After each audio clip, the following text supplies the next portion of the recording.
Hi, my name is Yvonne Wan. Welcome to my class. Today I'm going to teach you how to draw Jade from Focus Comic Chibi style. In Focus Comic, Jade is from China. She is the descendant of the Forgotten Emperor, martial arts master, and commander of the Terracotta Army Spirits. Her ancient jade sword gives her power. So the art supplies that you will need today are paper, pencil, eraser, marker, and colouring pencils. If you want, you can use a ruler too. So let's get started.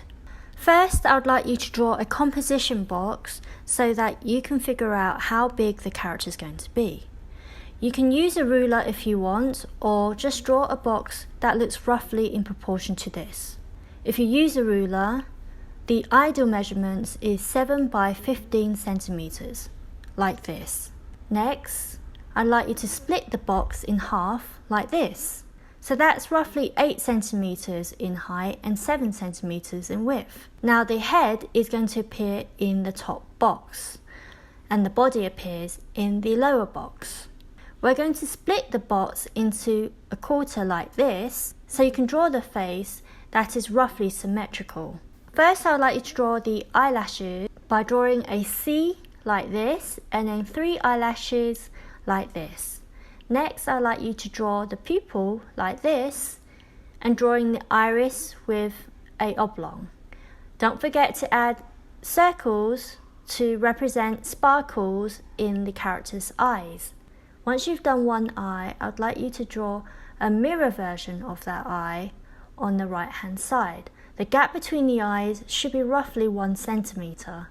Don't forget to make the upper eyeliner super thick. Next, I'd like you to draw eyebrows like this, and then some bangs like this. I'd like you to put a little triangle for the nose and a small smiley face. Next, I'd like you to draw the outline of her face, including the jawline, like this. Next, I'd like you to draw the ears, and then draw the rest of the hair. We're now going to draw a upside down triangle to represent the top part of her body. And then we're going to draw her legs like this. And then I would like you to draw her top like this. After that, I would like you to work on her shoulders like this. We're going to give her very simplistic hands, a thumb and the rest of the fingers together like that. And then we're going to give her a necklace that comprises of circles like this. Next, we're going to give her massive shoulder pads like this. There's going to be 4 triangular shapes on each side. Next, we're going to put 3 little straps of fabric like this, and there's going to be texture that resembles a leaf like this. And we're going to add some detail to her top and a belt and some boots.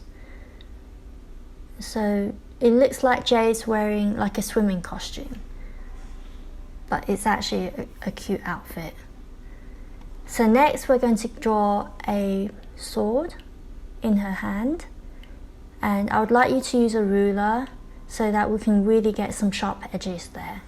This sword is actually quite simplistic compared to the real sword that appears in the comic.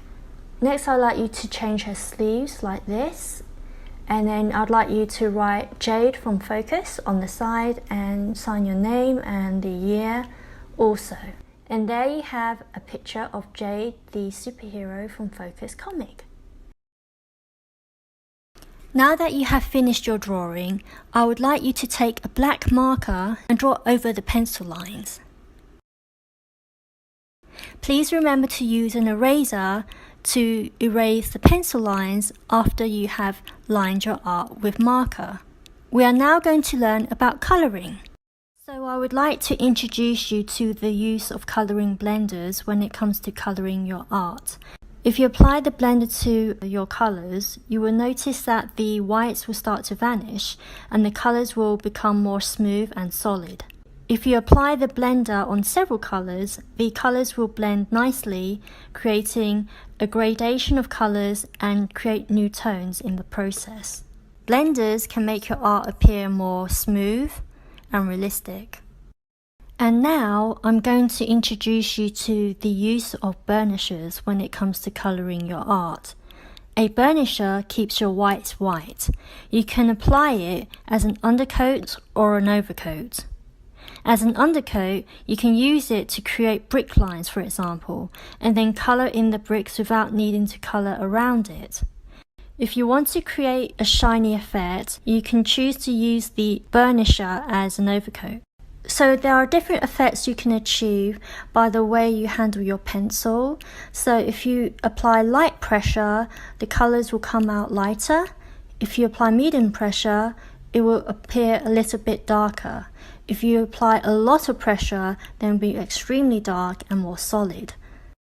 If you have trouble applying light pressure to your pencil, you can handle the pencil from the top. You will notice the colours will be a lot lighter as a result of the way you're holding the pencil. The directions of your strokes is important, so I highly recommend that you use one direction when you are shading. If you apply your strokes in different directions, you will notice that the colours will be inconsistent as a texture. Another stroke you might want to consider is applying cross-hatching, and that involves colouring in one direction for the first layer, and then the second layer you do the opposite direction, and that way you would be able to cover the full area very thoroughly and have a more solid appearance in pigmentation. Another texture you might want to consider is circular motions. This provides a different texture and can be very useful depending on what texture you prefer. Another technique you might want to try is layering. You can choose two different colours and put them on top of each other, creating new colour tones. So I'd like to teach you how to do highlights. First of all, you need to have a light source so you can determine which part of the drawing should have a brighter side and which side should have a darker side. And you can have the highlight using white, or you can use a burnisher. And here I'm just using grey to depict shadow. So now that I've taught you some basics when it comes to colouring techniques, I would like you to apply everything that you've learned to the drawing.